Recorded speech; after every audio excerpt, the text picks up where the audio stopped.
అంతరాయం లేని విద్యుత్ అందిస్తాం. ఇది కాంగ్రెస్ ప్రభుత్వ అంకిత భావం. రేవంత్ సర్కార్ కృషి బీఆర్ఎస్ కు మింగుడు పడడం లేదు. అప్పుడు అధికార దుర్వినియోగం, ఇప్పుడు కేసుల వణుకు.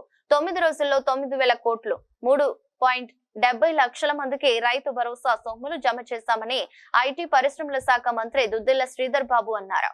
ఈ రోజు చెన్నాపూర్ లో దాదాపు 1,40,00,000 రూపాయలతో మీ ఎమ్మెల్యే గారి చేతుల మీదుగా ప్రారంభోత్సవం చేసుకొని మరి డిప్యూటీ చీఫ్ మినిస్టర్ గారి చేతుల మీదుగా ఈ రోజు మనం అందరం కూడా దాన్ని విద్యుత్తునిచ్చే కార్యక్రమం చేశాం. కొత్తగా ఇక్కడ విద్యుత్ ఉప కేంద్రాలు కావాలని సంవత్సర కాలం నుంచి మీ ఎమ్మెల్యే గారు గండ్ర సత్యనారాయణ గారు మంజూర్ నగరే గాని, ధర్మారావుపేట గాని, నవాబ్పేటకు సంబంధించి కొత్త విద్యుత్ ఉప కేంద్రాలు కావాలని అనేక సందర్భాల్లో మాతో పాటు ఇప్పుడు విద్యుత్ శాఖ మంత్రి ఉప ముఖ్యమంత్రిగా ఉన్న బట్టి విక్రమార్క గారికి అనేక సందర్భాల్లో చెప్పడం జరిగింది. వాటన్నిటిని కూడా దృష్టిలో పెట్టుకొని మరి ప్రధానంగా విద్యుత్తుకు అంతరాయం కలగొద్దు. ఎప్పుడైనా లోడు పెరిగినప్పుడు ఆ లోడుకు సంబంధించి అక్కడ ఉప కేంద్రం మెరుగ్గా ఉంటే వినియోగదారులకు ఇబ్బంది లేకుండా ఉంటదని ఆలోచన చేసి ఈ 3 విద్యుత్ కేంద్రాలను కూడా ఈ రోజు ఇక్కడే శంకుస్థాపన చేసుకున్నాం. దాని పరంగా దాదాపు 8 కోట్ల రూపాయలతో ఈ రోజు ఈ నూతన 33/11 విద్యుత్ ఉప కేంద్రాల శంకుస్థాపన కూడా చేయడం జరిగింది.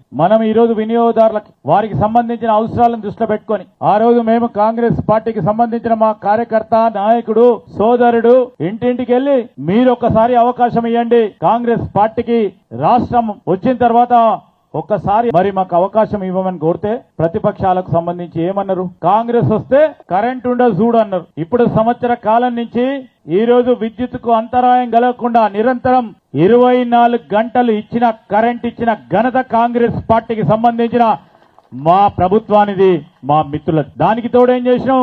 6 గ్యారంటీలో భాగంగా 200 యూనిట్లు ఇస్తామని చెప్పినాం. ఈ రోజు ఈ జిల్లాకు సంబంధించి నేను మాట్లాడుతా ఉన్నా. మొత్తం రాష్ట్ర స్థాయిలోనే 50 లక్షల పై చిలుకు మందికి 200 యూనిట్ల ఉచిత కరెంట్ ఇస్తే ఈ రోజు మన చిన్న భూపాల్పల్లి జిల్లాలో 40